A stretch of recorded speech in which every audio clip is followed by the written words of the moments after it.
Sir, आज समन्वय समितीची बैठक पार पडली आहे.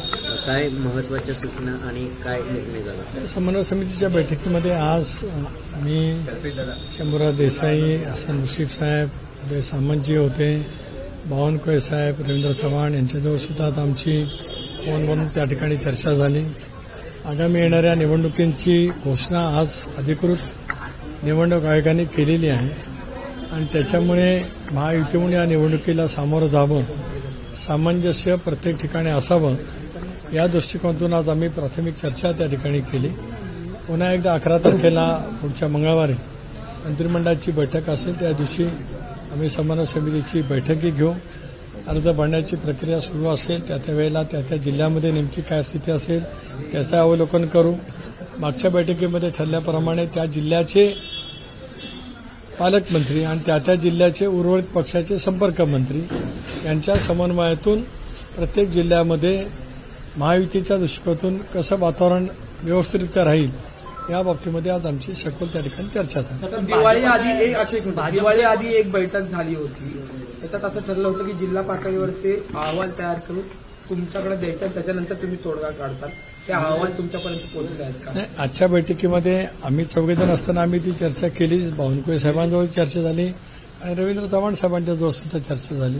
त्या दृष्टिकोनातून आज पुन्हा एकदा प्रत्येकाला, प्रत्येक पक्षाच्या पालकमंत्र्यांना त्या पक्षाचे नेते सूचना त्या ठिकाणी देतील. 10 तारखेपासून अर्ज भरण्याची प्रक्रिया सुरू असल्यामुळे त्यापूर्वीच हा समन्वय, यापूर्वी अनेक ठिकाणी बैठका झाल्यात, पण पुन्हा एकदा त्याला आता गती देण्याची आवश्यकता आहे. आज निवडणूक आयोगाने कार्यक्रम जाहीर केलेला आहे. नाही, तसं आज तरी काय संभवत नाही, कारण आता अर्ज भरण्याची प्रक्रिया सुरू झाल्याच्यानंतर ती 17 तारखेपर्यंत आहे. अनेक वेळेला पक्षांतर्गत सुद्धा अर्ज दाखल होत असतात आणि नंतर शेवटच्या क्षणाला विड्रॉ सुद्धा होत असतात. आमचा प्राधान्याने हा प्रयत्न राहील की अर्ज भरतानाच एकत्रितपणाने अर्ज कसे भरले जातील या दृष्टिकोनातून सामंजस्य निर्माण करण्याचा आमचा प्रयत्न आहे. महायुतीच्या मुख्य नेत्यांबरोबर या समन्वय समितीची काय बैठक होणार आहे का? आणि एक महत्वाचा तोडगा महायुतीमध्ये निवडणुकीच्या संदर्भात येत्या काळात होणार आहे का या 2-4 दिवसात? आवश्यकता लागली तर नक्कीच आदरणीय मुख्यमंत्री देवेंद्रजी, एकनाथराव, अजितदादा यांच्याजवळ आम्ही नक्कीच त्या ठिकाणी चर्चा करू. 6 समन्वय समितीचे जे आज प्रमुख सदस्य आहेत, म्हणजे मी स्वतः आहे, बावनकुळे साहेब आहेत, चव्हाण साहेब आहेत, शंभूराज आहेत, हसन मुश्रीफ साहेब आहेत, उदय सामंत आहेत, त्या पक्षाचे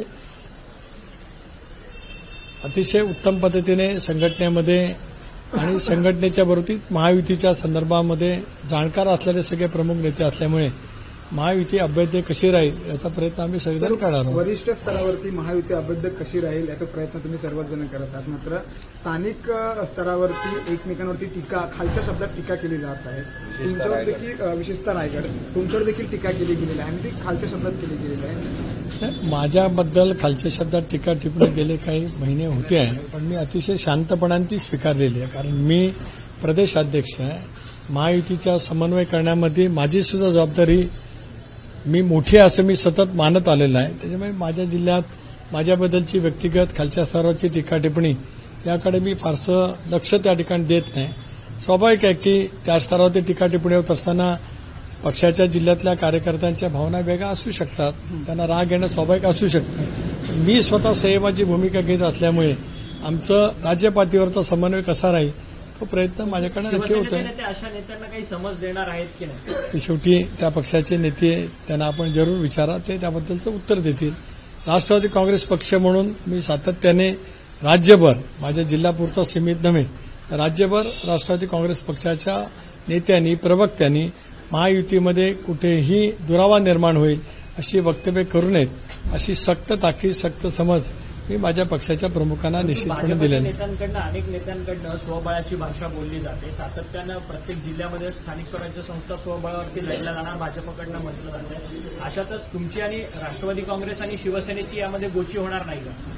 एक असं आहे की प्रत्येक राजकीय पक्ष ज्या ज्या ठिकाणी थोडासा प्रबळ असतो तिथे तशी भावना प्रत्येकजण व्यक्त करत असतात. विधानसभेच्या वेळेला सुद्धा आम्ही सगळ्यांनी एकत्रितपणाने बसलो आणि शेवटी ते वाटप योग्य रीतीने केलं. यावेळेला जागांची संख्या खूप आहे, दीर्घकाळाने त्या निवडणुका होत आहेत, म्हणजे समन्वय समितीमधल्या प्रत्येक पक्षाच्या पुढे सुद्धा आपापल्या पक्षाचे उमेदवार निवड करताना सुद्धा एक तऱ्हेची कसरत आहे.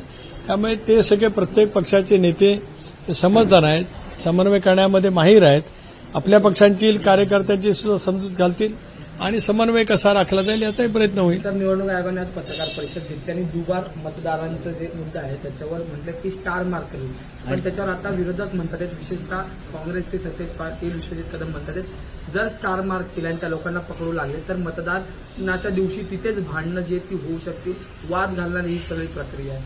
असं आहे की निवडणूक आयोगाने हे जाहीर केले, स्वायत्तता निवडणूक आयोगाला असल्यामुळे त्यांनी जे जाहीर केले त्याच्याबद्दल प्रत्येकाला आपापली टिप्पणी करण्याचा अधिकार आहे, पण त्याच्यातली अधिक स्पष्टता मतदानाच्या पूर्वी किंवा लगेचच निवडणूक आयोगाकडनं अपेक्षित नक्की राहील.